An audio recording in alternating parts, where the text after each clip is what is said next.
Okay, let's take a quick look at using sort of videos as part of your slideshow. It can really help to give your slideshows a great dynamic look.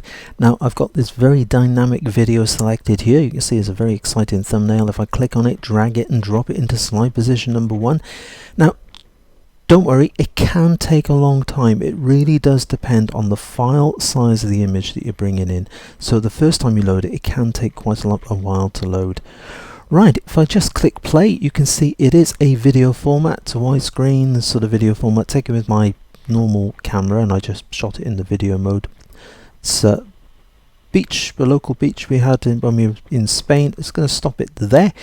If we double click, now double clicking brings up the slide option dialog box. If we go to layer, if we go to video setting, this is where we can make a huge amount of changes. Now looking at the top button here, we got trim video. I'll come back to that in just a second. We have got preview video. If you click on this, it's going to open it in the Windows Media or whichever your default player is set to. It'll open it in your default video player. You can loop the video, so you may have a small section of video, but you can loop it so it fits in with the length of your slide timing. That is brilliant. If you've got a sequence of, could just be say water lapping on the beach, that sort of thing, you can have that loop in so it plays over and over for the length of your slide or for however long you want it to be. You can set the slide time, you can lock it to the length of the video. If you click this, it's going to lock it into that, so you're not going to change the the bits and pieces, and you can sync the slide time as well. So in other words, if you've got a different slide time here, we got 21 seconds for the video. Say if I had 25 seconds for the slide timing coming on, you can sync it to the slide timing. But it can make a little bit of difference with the speed. Talking of speed, bringing this up, you'll now notice everything plays very, very quickly. If I stop it, drop it down the other way, everything's going to play in slow motion. If I click that, now it's going to play very slowly. So it enables you, we can come in and we can change, you can adapt it to fit with the slide timing, you can lock it to the slide time, to the length of the video, and you can sync it to the slide time as well. Some videos that you may be using, don't forget I'm using this purely as an example. Your videos, it could be a busy street scene for example, you may want to take the volume of the slide down so you've just got your background music. That's where you can do that. I'm going to leave that back at 100%, or you might just want to reduce it a little bit, entirely up to you. You can fade it in and you can fade it out using these two sliders here. Let's take a look at the trim video, because this is really good. If you just bring your cursor down, you'll notice the way you can bring it through and you can play this, and you think, well, yeah, I'll come to that position. That's where I'd really like the video to start from. Clicking down puts in this pointer here.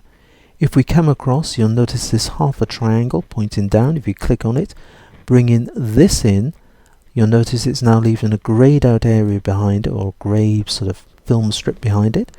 We can now come into this one. If we just bring this through, perhaps stopping the video, that position there would be pretty good. So again, clicking down, we can now move this across, just bringing this through like that into that area there would be pretty good, and we can click OK. Now when we play the video, you'll notice the start position we've changed, coming through, it's purely going to play the video now up until we put in that marker, which is round about there. Job done. Great stuff. But if we come back to the trim video, there it is. It's completely non-destructive. If I come to this arrow here, this sort of reset, if we click on that, it's reset it. I can now click OK, and we're back with the full length of our video. Right, let's click OK to that. Let's add a picture as well. So I'm going to come into this folder here, grabbing this, which is exactly the same beach scene. It's just a still picture I've got of it, which I was going to use in part of a slideshow. If we double click, we're going to come in now again to slide options. We're going to go to effects. We're under motion effects. And all I'm going to do is drop it down in size. I'm going to go for, click on the box there, go for 25. Yep, drag it off to the side like that. There's keyframe number 2 in position. If we come down to the slide time there, round about this position, I'm going to right click, choose insert, and if we just bring this out to this area here, we're going to go for, we got 63%. Coming into keyframe number 2, I'm going to put in 50%. There it is. Now keyframe number 3, which is looking pretty big there, let's drop that down to 75. And before I click OK, I'm going to go to Layer. We're just going to give it a little bit of definition. In other words, we're just going to come to Editing. We're going to come down to Drop Shadow, and we're going to give it a bit of an outline, and we're going to click OK. It's as simple as that.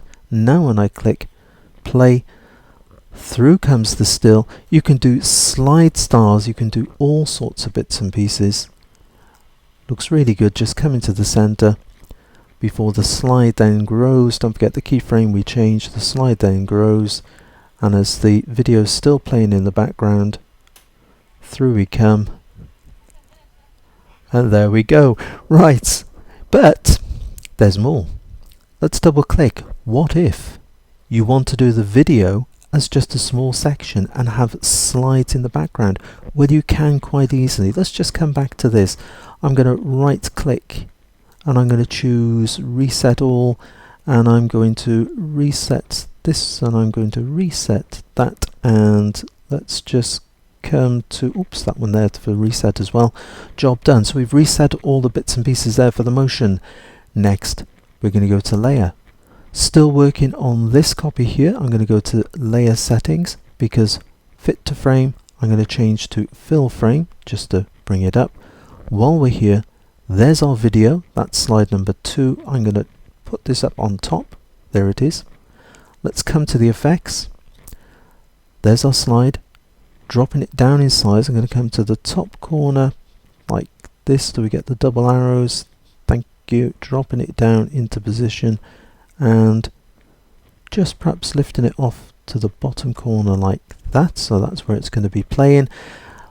Coming through, we're going to go copy start to end, so that's going to reduce it down in size. There's the end position there. I think it'd be a good idea as well if we just had a little bit of motion to our sort of slide itself. So I'm just going to increase it in size very slightly, move it off to the side just a little bit, coming into the finish position there, and just increase that up like that. That could be pretty good. Coming back, making sure our slide our video is selected. Right, now going to Layer. With Layer, we're going to go to Editing. Now don't forget, I said when we started off, we can treat this just as you would with a picture. So we're going to put a drop shadow around it, just to make it stand out from the background. We're also going to come across and put a vignette. Clicking on the vignette button, we're not actually putting a vignette, we're going to put a solid color, not black though. We're going to go for white, so clicking in the corner, clicking set.